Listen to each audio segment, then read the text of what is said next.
Baik, saya ulang lagi. Assalamualaikum warahmatullahi wabarakatuh. Alhamdulillahilladzi arsala rasulahu bil huda wa dinil haq liyudhhirahu ala dini kulli wa kafa billahi shahida asyhadu an la ilaha illallah wa asyhadu anna muhammadan abduhu wa rasuluh amma ba'du. Yang kami hormati Bapak Ketua kita hari ini, Bapak Haji Dudu. Beliau yang alhamdulillah 2 minggu sekali roadshow ke daerah-daerah menyampaikan ilmunya. Kemudian ibunda kami juga, Ibu Zul, alhamdulillah. Dan sebetulnya hari ini tuh kalau jadwal memang Ibu Prof Dr. Si Akhasia, tapi beliau sakit, semoga segera sembuh digantikan oleh saya. Saya juga bagian dengan Bu Siah kebetulan di Tarji itu bagian divisi keluarga dan kemasyarakatan. Tapi Ibu Aisyah mengenal saya sebagai di Majelis Tablik dan Ketarjihan Pimpinan Wilayah Aisyah Jawa Barat. Juga yang terhormat Bapak Ketua PDM Kota Depok, dan juga Ibu Aisyah Bunur Ketua Depok, Ketua Majelis Tarjihnya Bersemangat Aisyah, Sekretaris Tarjih, Sekretaris Aisyah, dan ibu-ibu tentu ini ibu bapak dari cabang. Kita punya berapa cabang? 8 cabang, dan setiap cabang masing-masing punya ranting. Paling sedikit 5 ya, paling banyak berapa ranting Bapak Ibu punya berapa ranting? 6, 5, 7, 10 ya, banyak sekolah biasa ya. Alhamdulillah hari ini berkumpul bersama-sama untuk silaturahmi, untuk tholabul ilmi, untuk senantiasa berbagi ya. Di saat hari libur itu orang lain sedang apa Bu? Jalan-jalan Pak ya. Hari ini jalan-jalan enaknya sambil makan apa tadi teh? Ya kata bapak teh makan dodol liming sama perkedel bakar di sana tuh. Karena di sini luar biasa belajar ya. Belajar menuntut ilmu, semoga keberkahan Allah senantiasa tercurah terhadap kita sekalian. Saya melihat ibu-ibu dengan kuning bersinar. Pak, bersinar di atas ya. Pantulan wanita-wanita solehah, ibu-ibu Aisyah yang luar biasa. Juga bapak-bapak ganteng hijau, perpaduan hijau kuning sangat serasi sekali, indah dipandang mata. Terus di foto aja foto tentunya begitu. Dan saya melihat di sini muda-muda ya. Bu ya, tadi masih muda. Wah, ketua tarjihnya juga muda banget. Ya, luar biasa ya. Pokoknya auranya di kota Depok luar biasa. Kata Bapak tadi di Depok itu umurnya panjang. Kenapa panjang? Karena ya bahagia terus ya. Karena di Aisyah, di Muhammadiyah harus selalu berbahagia. Kalau tidak bahagia, loyo, tidak sah ya. Baik, saya akan menyampaikan sebetulnya ini tentang fikih perlindungan anak, majelis tarjih dan tajdid. Jadi kalau Bapak, kata Pak Ketua tadi, ini sudah hasil munas, sudah hasil keputusan yang harus dilaksanakan oleh pimpinan Muhammadiyah dari mulai pusat, wilayah, daerah, cabang dan ranting ya. Sebetulnya ini sangat bersinergi sekali dengan program Aisyah, yaitu namanya apa coba Ibu? Perlindungan anak Aisyah, ada program namanya GACA. Ya, Gerakan Aisyah Cinta Anak. Jadi kita Aisyah sudah respon dengan bagaimana perlindungan anak, yaitu dengan adanya program Gerakan Aisyah Cinta Anak. Selanjutnya Bapak, Ibu, Bapak, terlihat di sini bahwa konteks problem terkait anak di Indonesia adalah bagaimana banyak sekali permasalahan ya. Yang pertama tentang bagaimana pemenuhan hak sipil dan partisipasi, pola pengasuhan, kekerasan dan eksploitasi, trafficking, perdagangan manusia, masalah hukum, pendidikan, kesehatan itu sudah sangat banyak terjadi di Indonesia maupun di kita Jawa Barat. Coba kita lihat peta Jawa Barat seperti apa. Pak yang kedua nih, lihat. Ternyata ini Bu peta Jawa Barat. Kelihatan tidak? Ini penduduk 281,60 juta jiwa itu Indonesia. Dan 49,86 juta jiwa itu berada di Pulau Jawa. Dan ini adalah Jawa yang dimaksud adalah Jawa Barat, Bu. Kita di mana, Bu? Jawa Barat. Jawa Barat itu katanya penduduk laki-lakinya 25,64,916, perempuannya 24,595,414. Itu laki-laki dan perempuan. Kalau di sini kelihatan sepertinya lebih banyak laki-laki ya. Nah, padahal kenyataan alam ya. Kalau di sini seimbang. Oh, banyak laki-laki, itu laki-laki tambah di belakang. Kemudian di pedesaan 78,7% dan 21,3%. Bu, lihat ke sampingnya itu presentasi penduduk anak. Tapi kalau anak ternyata jumlah laki-lakinya 31,03 dan perempuannya 68,97. Berarti banyak perempuan ya. Kemudian populasi Jabar terbesar itu adalah anak, 29,22%. Lihat Bu, di yang bulat itu dari 49,86 juta jiwa, ternyata kita adalah 21,13 post Gen C. Post Gen C itu anak usia balita sampai SD ya, anak-anak kita. Makanya saya ada istilah anak kita mah lahir dari gadget katanya. Wah, dari bayi, dari umur 6 bulan sudah mulai bisa pegang HP ya Bu. Kemudian 24,13 itu Gen Z, 24 sampai ya 24,6 adalah milenial. Tadi kalau Gen Z itu SMP sampai kuliah ya. Kemudian milenial itu ada mahasiswa juga, kemudian ada yang sudah berkeluarga, dan Gen X 25, 55 itu dari sekian banyak mereka adalah generasi muda. Sementara yang usia kita adalah baby boomers. Baby boomers itu sekitar 40 ya. 40, 50. Di sini rata-rata berapa? Kayaknya baru 20 tahunan ya. Muda-muda cerah ceria ya. Artinya anak kita adalah anak-anak yang nantinya mereka akan menjadi pemimpin-pemimpin di Jawa Barat, akan menjadi pemimpin-pemimpin di Indonesia yang disebut dengan generasi emas di tahun 2024. Bu, enggak 2045. Oh, 2045 besok ya. 2045. Artinya apa?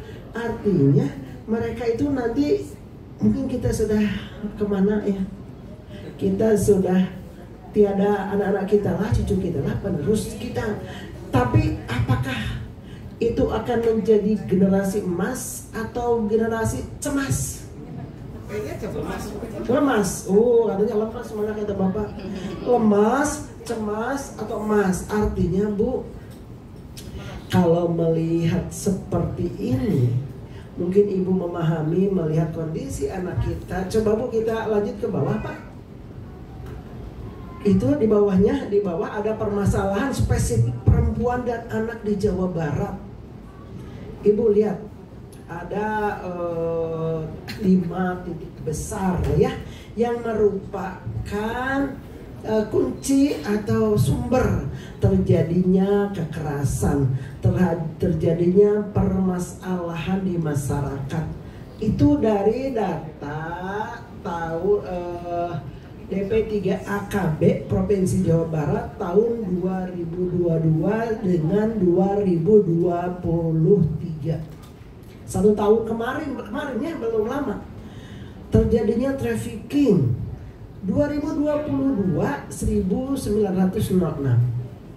2023 dengan programnya yang luar biasa, dan di sini udah juga sosialisasi tentang bagaimana hukum anak, perlindungan anak, bukannya menurun ya Bu ya Pak, malah semakin naik menjadi 2632.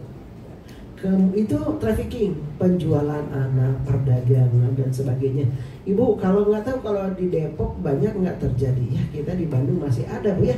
Ada anak-anak kecil yang digendong minta-minta, anaknya tidur, tapi tidurnya itu masanya tidur dari pagi terus tidur, kan dia minta-minta.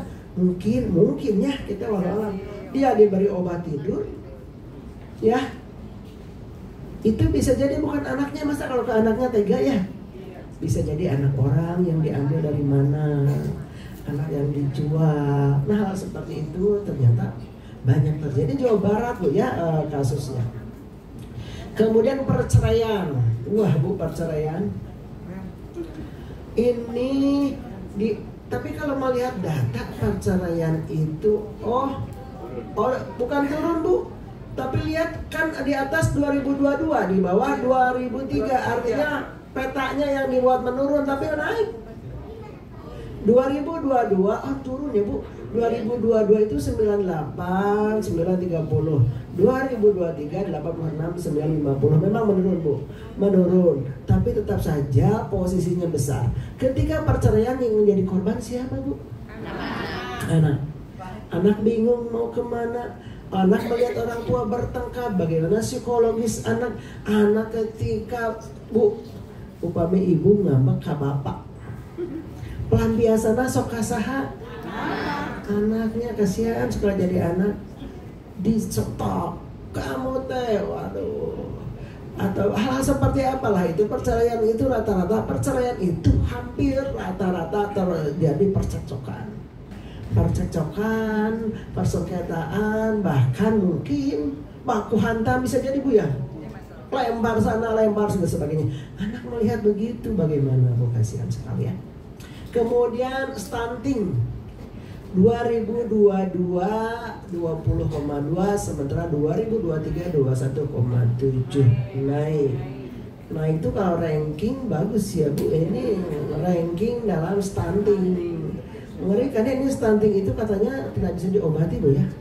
Karena stunting itu berawal dari ketika tidak ada kehamilan mungkin Bu, remaja. Dari remaja makanan harus berkualitas, harus bagus. Ketika akan menikah, baik laki-laki maupun perempuan diperiksa sehat dan sebagainya, jasmaninya, rohaninya, termasuk segala sesuatunya. Nanti ketika hamil, nah di dalam perut bagaimana dia menerima gizi, asupan yang bagus, kemudian juga fisiknya, psikisnya sehat, itu yang diharapkan ya.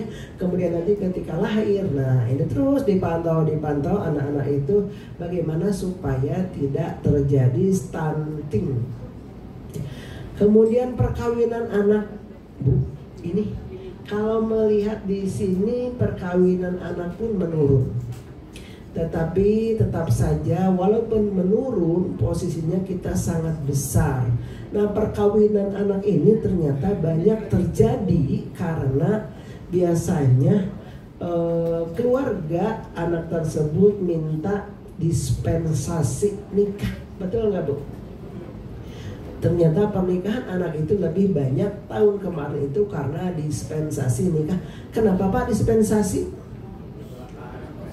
Kecelakaan Pak ya, tertabrak Pak ya, tiba-tiba ada sesuatu yang terjadi dan itu menimbulkan mau tidak mau harus diselamatkan. Nah kalau ini nanti mungkin berkaitan, boleh nggak sih anak yang ternyata dia sudah hamil duluan dinikahkan?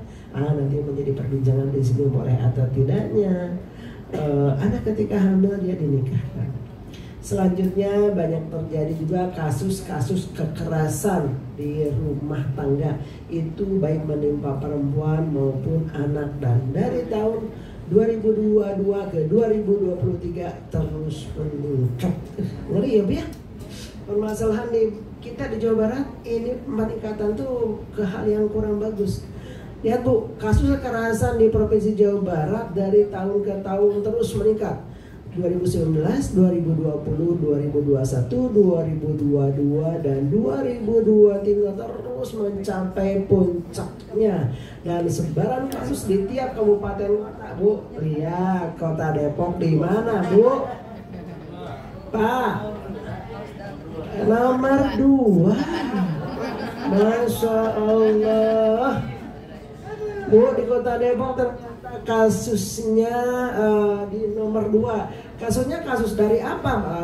Mungkin trafficking, perceraian, stunting, perkawinan, ataupun kekerasan. Ini tidak tahu, coba. Mungkin di sini ada yang bisa menjelaskan dari divisi apa nih yang menangani kasus ini. Sosial begini. Kemudian ternyata Bu, lihat gambar biru dan hitam. Di gambar biru dan hitam ternyata korban yang paling banyak itu Bu, kalau yang biru laki-laki, kalau yang hitam perempuan. Oh, perempuan banyak sekali ya. Kemudian sebelahnya lagi itu korban menurut status usia. Yang biru itu anak-anak sampai 62,6%. Kalau yang hitam di sebelahnya itu Bu, itu Pak adalah orang dewasa. Jadi yang terjadi kekerasan banyak terhadap perempuan dan terhadap anak-anak. Lihat lagi Bu, ada di bawah, di sebelahnya lagi Bu, Pak, di bawahnya ini rata-rata kasus, angka rata-rata kasus. Kenapa Jawa Barat ya? Tuh, yang biru yang di atas paling tinggi. Itu angka rata-rata korban perempuan di Jawa Barat paling tinggi. Itu yang kecil-kecil kalau Ibu Bapak tidak baca itu nama provinsi. Kita telah dihafalkan nama provinsi, nama tinggalnya tertinggi. Nah kita Bu, Jawa Barat. Insya Allah. Di bawah ternyata korban terhadap anak pun di Jawa Barat. Jawa Barat mengerikan ya. Selanjutnya bawah lagi Pak, data kasus. Nah ternyata katanya kekerasan paling banyak itu dilakukan oleh orang terdekat atau oleh orang yang dikenal oleh korban. Terjadi misalnya KDRT. Mau lihat ada gambar itu yang orange. Orange itu lihat suami terhadap istri ya. Istri terhadap suami ada nggak? Ada, mungkin ya ada, tapi tidak banyak katanya. Ada gitu. Kemudian kuning pacar atau teman, posisinya banyak. Yang hitam orang tua. Orang tua mungkin terhadap anak ya, ada anak orang tua nama jarang. Kalau anak terhadap orang tua biasanya orang tua yang sudah lansia. Tapi kalau di sini umurnya rata-rata usia hidup tinggi bisa terjadi ya anak terhadap orang tua. Karena banyak di beberapa media anak yang membunuh orang tua, anak yang melantarkan dan sebagainya. Itu timbal bagi antara orang tua dan anak. Tapi kita sekarang lagi bicara anak. Jumlah kasus berdasarkan tempat kejadian tertinggi adalah warna biru. Warna biru itu adalah rumah tangga. Bu, Bapak, rumah tangga, rumah itu tempat bertemunya keluarga, tempat kasih sayang, tetapi ternyata di sini merupakan tempat kasus kekerasan mengerikan ya. Kemudian selanjutnya jumlah korban berdasarkan usia. Yang hijau adalah usia 13 sampai 17. Itu berarti usia anak ya. Karena kita sekarang yang disebut balik itu atau usia nikah itu 19 ya Bu. Jadi 17 ini masih termasuk anak. Selanjutnya yang biru. Itu yang biru tua itu usia 25 sampai 44. Oh yang hijau yang hitam 0 sampai 12. Assalamualaikum ini. Nah ini lagi berdasarkan perlindungan anak bahwa kekerasan itu terjadi pada perempuan. Kalau yang warnanya ungu itu perempuan, yang pink itu anak. Satu orang korban bisa mengalami beberapa jenis kekerasan sekaligus. Fisiknya, ketika dimarahin kan itu kemudian dibentak, dipukul, kemudian lain tendang dan sebagainya. Jadi banyak kekerasan. Mungkin banyak bahkan akhirnya diperkosa, dibunuh. Masya Allah. Selanjutnya ini di bawah adalah layanan kasus. Layanan kasus ternyata sangat kecil, Bu ya, belum bisa teratasi dengan sempurna nih, karena masih sangat sedikit sekali yang di bawah. Kemudian media pengaduan, Bu, media pengaduan yang langsung itu sangat sedikit, yang tidak langsung itu banyak. Kemudian yang tidak ditindaklanjuti itu yang hijau, dan yang biru adalah ditindaklanjuti. Jadi menguap begitu saja, lapor. Apalagi kalau perempuan lapor, punten, perempuan lapor, saya diperkosa, ngado disenserikin ku polisi. Kenapa? Tidak percaya atau bahkan saksinya apa dan sebagainya. Itu hal-hal seperti itu mengerikan sekali. Akhirnya menguap begitu saja, sedih, menjadi korban, tidak berdaya, dan tidak mendapatkan apapun perlindungan dari pemerintah. Padahal, nah Bu, lanjutkan, sudah begitu banyak sekali ya masalah-masalah yang terjadi di Jawa Barat ini. Bapak kayaknya bukan yang itu ya, yang itu memang datanya. Coba ke bawah. Datanya. Bukan yang itu, yang di ke ibu ini kan? Saya sudah kirim. Ya, nggak apa-apa sambil jalan. Ya sebetulnya sama aja. Tapi kita coba aja sambil jalan bahwa landasan filosofi itu dalam Quran surat An-Nisa ayat 9. Cung yang apa? An-Nisa 9. Pasti ibu apa nih? Bukan itu. Ya. Wa yahsal ladzina law taraku min khalfihim durriyatan di'afa khaufun alaihim falyattaqullaha wal yaqulu qawlan sadida. Ya, jadi hendaklah merasa takut orang yang seandainya mati mereka meninggalkan keturunan yang lemah, khawatir terhadapnya. Maka bukan itu, saya bukan yang merah. Emang nggak ada ya? Ya, yang biru nggak apa-apa, yang itu tapi ya, ada perubahan sedikit nggak apa-apa. Itu ya, jadi landasan filosofinya bahwa kita tidak boleh meninggalkan anak dalam keadaan lemah, baik lemah iman, lemah pendidikan, lemah ekonomi, lemah apapun. Kalau melihat tadi berbagai kejadian, misalnya ada kekerasan, Bu, mungkin tidak ada yang mendapat kekerasan psikologisnya terganggu. Pasti ya.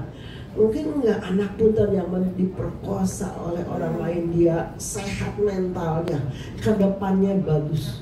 Tidak ya. Jadi kalau kita meninggalkan anak-anak kita dalam keadaan begitu, Allah sangat marah ya. Maka kata Allah, bertakwalah dan berbisalah dengan tutur kata yang benar dalam hal menjaga hak keturunan anak ya. Jadi anak kita jaga, kita rawat, kita pelihara. Itu landasan filosofinya. Kita tidak boleh meninggalkan anak dalam keadaan lemah. Selanjutnya dalam surat At-Tahrim. Ini pun ayat yang populer yang selalu ibu baca, bapak sampaikan di forum-forum dakwah bahwa ya ayyuhalladzina amanu ku anfusakum wa ahlikum naro wa quduhan nasu wal hijarah 'alaiha malaikatu ghilalu siddadul la ya'sunallaha ma amarahum wa yaf'aluna ma yu'marun. Hai orang yang beriman, peliharalah dirimu dan keluargamu dari api neraka yang bahan bakarnya dari manusia dan batu.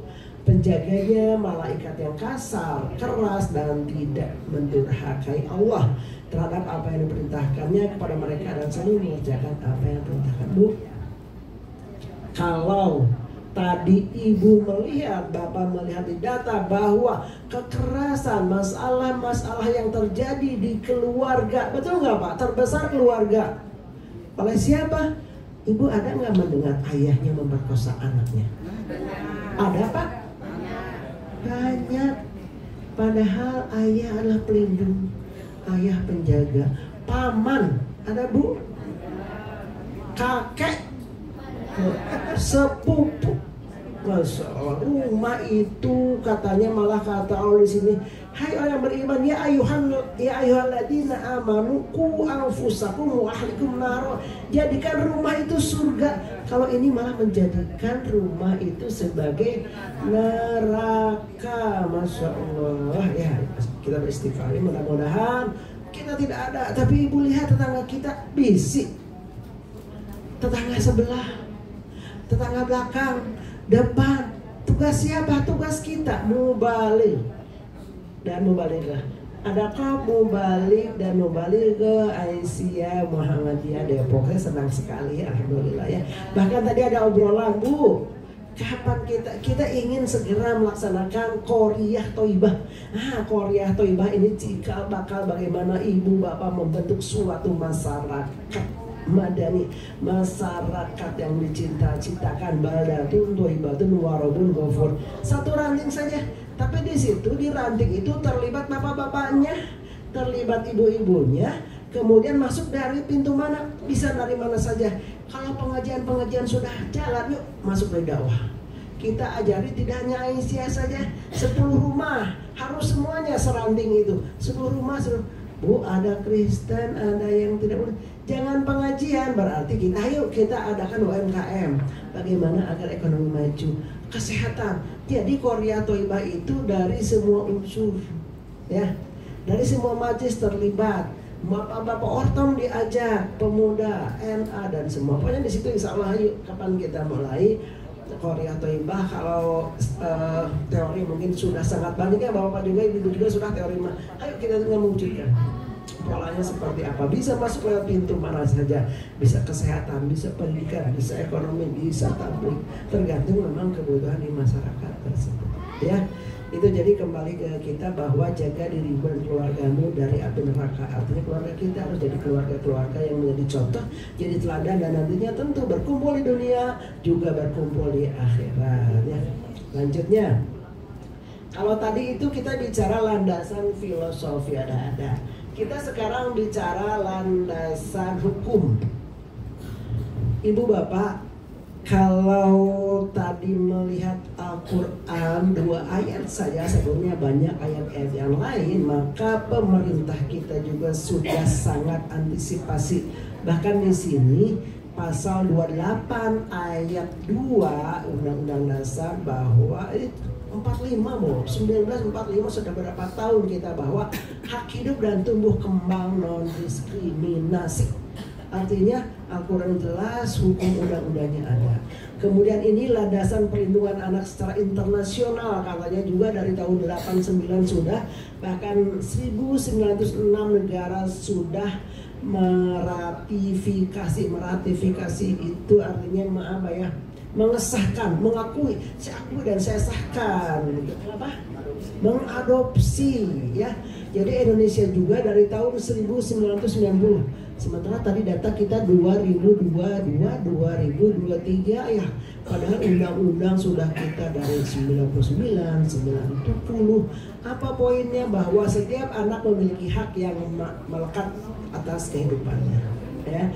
Kemudian setiap anak punya hak identitas lahir dan tercatat. Ini kaitan dengan undang-undang pernikahan dan nanti perkawinan anaknya seperti apa.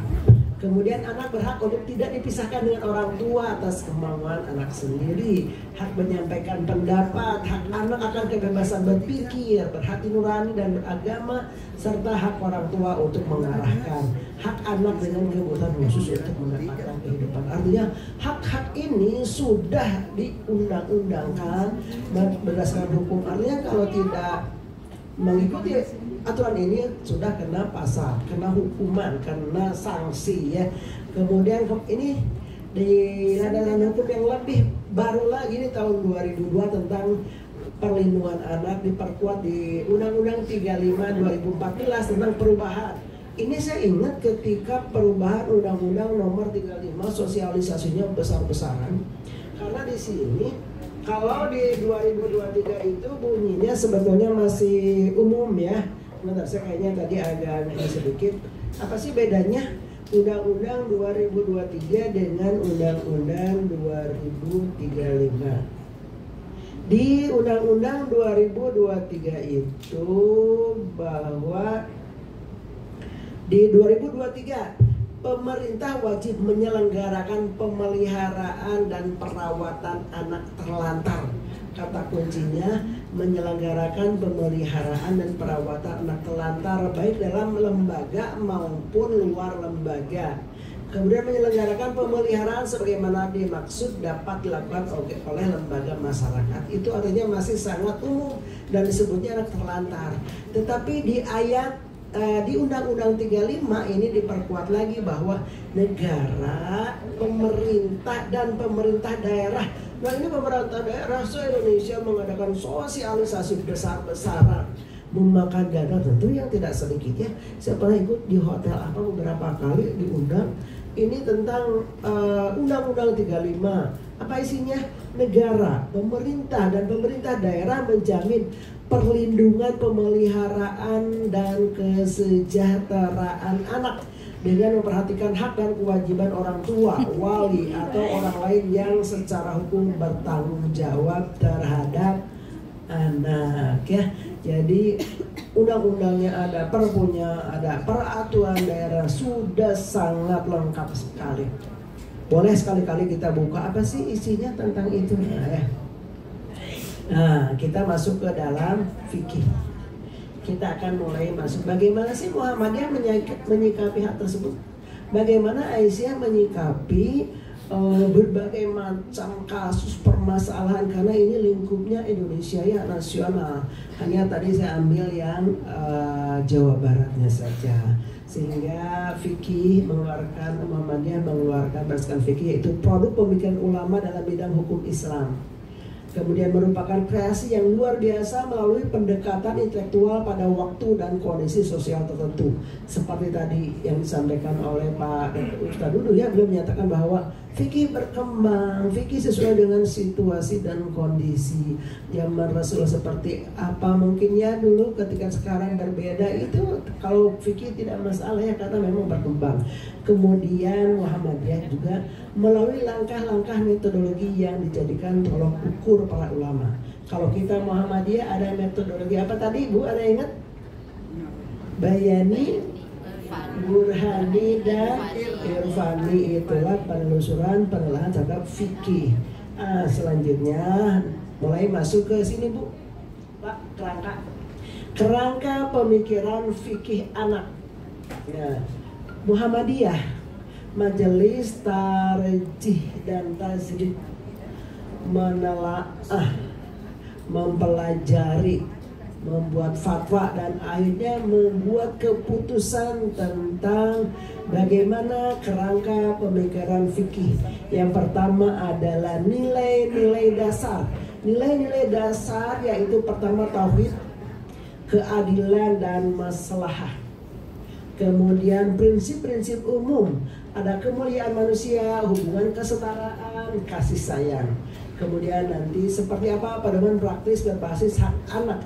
Anak perlu adanya hak hidup, tumbuh kembang, hak sipil, hak perlindungan, dan nanti ada berbagai macam persoalan-persoalan anak dan solusinya, yaitu tentang hak hidup, bagaimana aborsi, kematian dan sebagainya. Nanti kita bahas di bawah ya, lanjut.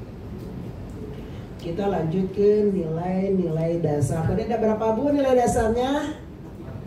Ada 3, apa saja? Tauhid, keadilan, dan maslahah. Oke. Nilai dasar tauhid ini Ibu sangat jelas, sudah sangat hafal sekali. Apa sih tauhid? Tauhid itu mengandung pengertian bahwa Allah adalah satu-satunya zat yang menciptakan dan sekaligus menumbuhkan serta memelihara seluruh ciptaannya termasuk anak, ya. Itu tauhid tertanam, yakini dalam kita bahwa Allah lah satu. 5 menit lagi atau atasannya. Oke, tidak usah dibahas panjang-panjang artinya kalau begitu. Nah, artinya bahwa anak itu juga sebagai makhluk Allah yang harus kita rawat, harus kita didik, harus kita bina agar dia anak tumbuh kembang sesuai dengan fitrahnya, sesuai dengan kehendak Allah Subhanahu wa taala, sebagaimana dalam surat Al-Furqan ini, wa huwallazi khalaqa minal ma'i basara faja'alahu nasaban wa sihra wa kana rabbuka qadira, katanya.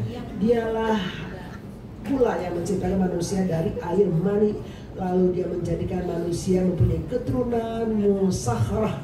Musakharah itu dimaknakan persemendanaan, yaitu hubungan keluarga yang timbul akibat ikatan pernikahan seperti menantu, mertua, ipar dan sebagainya, ya. Dan Tuhan Maha Kuasa itu tauhid tadi. Kemudian keadilan, ini adil, memberikan hak kepada orang yang berhak menerima sesuai dengan haknya. Keadilan merupakan nilai yang sangat mendasar, ya. Ini ayatnya surat An-Nisa ayat 135. Kita tidak bacakan, Ibu nanti baca saja karena waktunya cuma 5 menit lagi. Selanjutnya ada maslahat.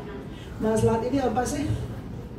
Maslahat ini sebetulnya sesuai filsafat hukum Islam tidak dimaknai sebagai sumber hukum dan metode, namun lebih dimaknai sebagai tujuan hukum yang dikenal dengan maqasid syariah, ya. Jadi maqasid syariah itu berisi tentang bagaimana perlindungan terhadap 5 hal: agama, jiwa, akal, keturunan, harta, dan kehormatan.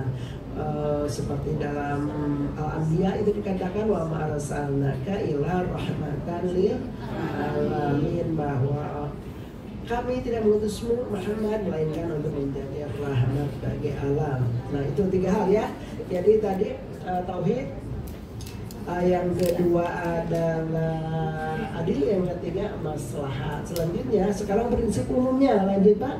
Prinsip umum itu ada 3 juga, yaitu pertama adalah prinsip kemuliaan, al-karomah al-insaniyah.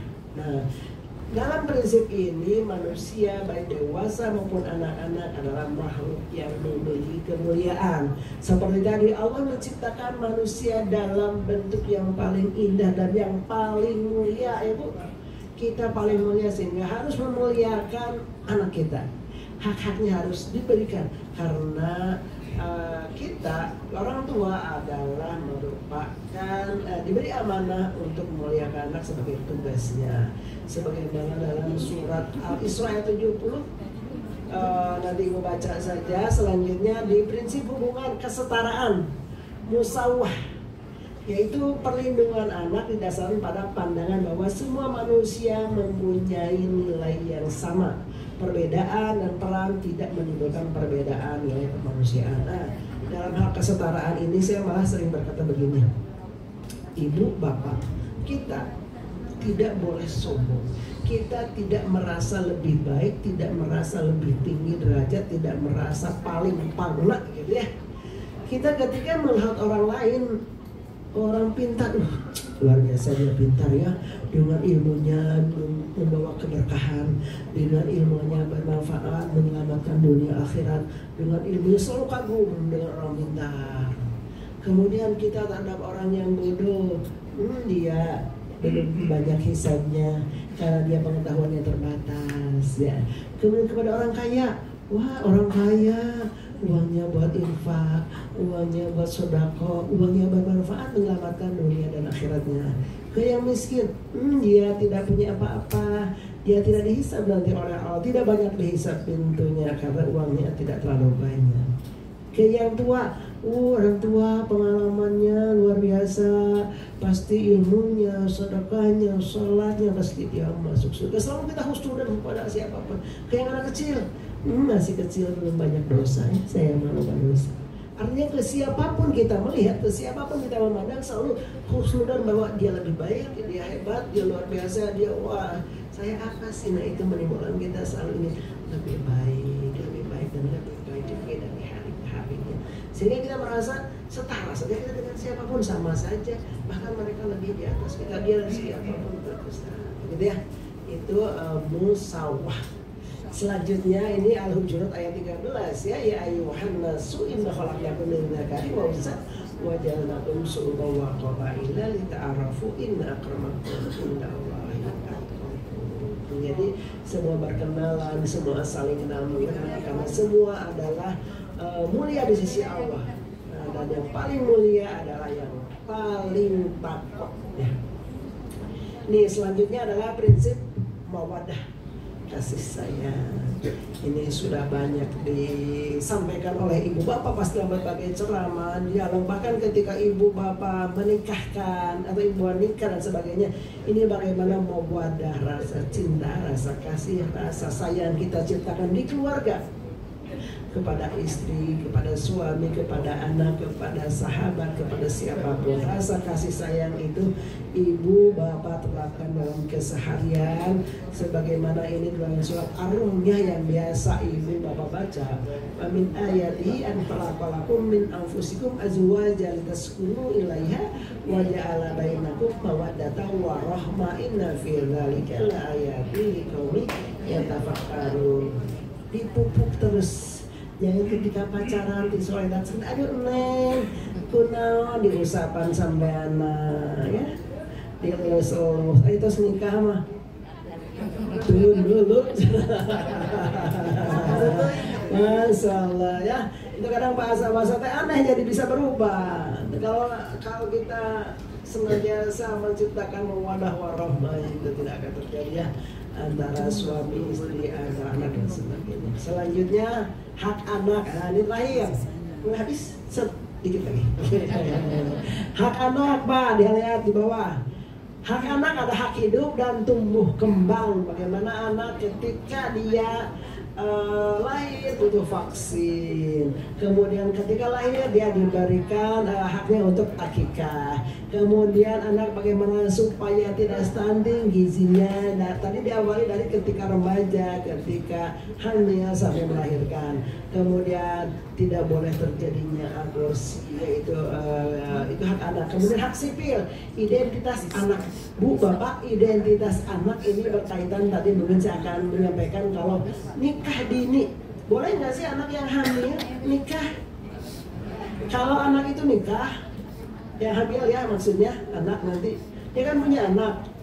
Ketika anaknya lahir dia tidak nikah, paham Bu? Ketika hamil tapi tidak dinikahkan, artinya anaknya nanti tidak punya ayah, anak tidak punya KTP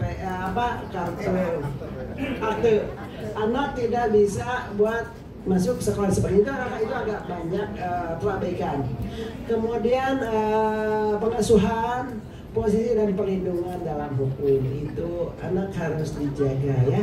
Selanjutnya hak perlindungan, pernikahan anak, trafficking, kekerasan dan penelantaran, itu hak anak yang masih banyak terabaikan. Padahal kita perlu adanya menyiapkan hak hidup, hak sebelum anak di kandungan tadi memilih pasangan yang baik, berdoa ketika berhubungan supaya anaknya yang akan nanti tumbuh terhindar dari setan. Kemudian hak dalam kandungan, asupan gizi selama hamil, kesehatan ibu, hak di luar kandungan, pembagian nama yang baik, pemberian nama yang baik, ASI, asupan gizi, imunisasi, pencegahan stunting, itu sebenarnya hampir sama dengan yang tadi. Dan hak sipil, hak sipil, nasabnya, identitasnya, bicara, berpendapat dan berpartisipasi, dan bagaimana dia memiliki harta. Kemudian hak perlindungan, bagaimana harus mendapatkan rasa aman, harus merasa dilindungi, dan juga terhindar dari kekerasan. Nah di sini Bu, terakhir Pak, terakhir sekali ini adalah bentuk-bentuk kekerasan yang banyak terjadi di dewasa ini. Yang pertama, perkawinan anak di bawah umur dan perkawinan paksa. Bu, perkawinan anak itu kalau anak punya anak gimana sih Bu dia mendidik? Begitulah ya. Bagaimana dia misalkan dapat suami diperlakukan tidak baik. Insya Allah banyak sekali ya hal yang akhirnya membuat permasalahan sosial setelah anak punya anak. Hitam dan pemotongan genital perempuan. Nah, ini ternyata kekerasan loh, Pak, Bu. Seperti apa nanti boleh Ibu diskusikan. Diskriminasi anak, isu pekerja anak atau anak yang dipekerjakan. Banyak ya Bu, di pinggir jalan suruh genjreng, ibuna, bapaknya di belakang. Mungkin bukan ibu bapak juga, seperti yang tadi saya katakan. Kalau tadi anak mungkin dikasih obat, kalau ini anak disuruh nyanyi, disuruh joget-joget, seperti Orang lain mungkin itu ninggalikeun we. Kan kalau kita suka ke anak mah beda ya Bu. Anak yang minta-minta mah pasti kita kasih karunya teuing. Aing karunya Bu, eta teh sebetulnya malah ibu teh membuat anak itu celaka karena orang itu senang anaknya dikasih terus dipekerjakan. Pelecehan seksual terhadap anak banyak ya Bu. Bayi juga ada Bu mendengar bayi diperkosa, menyeramkannya ya. Bayi Pak. Hilangnya pengayoman keluarga dan isu anak jalanan. Nih, kalau isu anak jalanan, entah ya ini anak jalanan tuh, Ibu pernah nggak kita nih LC mungkin program Kesos, anak-anak kita kumpulkan belajar, malah baralik di ke jalannya. Seneng kali sudah dapat warna itu mungkin seperti apa pandangannya? Kemudian kekerasan terhadap anak dan lingkungan di rumah tangga ini banyak terjadi. Di rumah tangga kita tidak terasa ya kadang membuat anak-anak didolimi oleh kita. Kita misalnya hanya gelas pecah Bu, gelasnya bagus indah, nuju dicandak bupes. Kadang kita nyariosna kemana-mana, tapi gelas mahal, teh lebor, waduh anak itu sakiti, menurut anaknya ini nggak segede awas. Bisa jadi anak ada yang dendam ya, pilih gelas, kan? Kekerasan yang kadang tidak terasa sebetulnya, kita maksudnya baik supaya anak berhati-hati, tapi efeknya seperti itu. Eksploitasi anak dalam konflik bersenjata dan kekerasan lainnya, perdagangan anak dan kekerasan di media, televisi dan internet hari ini banyak Bu ya, anak-anak dibully lewat HP dan sebagainya. Itu mungkin udah lebih 5 menit ya. Terima kasih. Alhamdulillah. Nasrullah. Kita pause sekali lagi untuk ketiga materi kita hari ini. Ini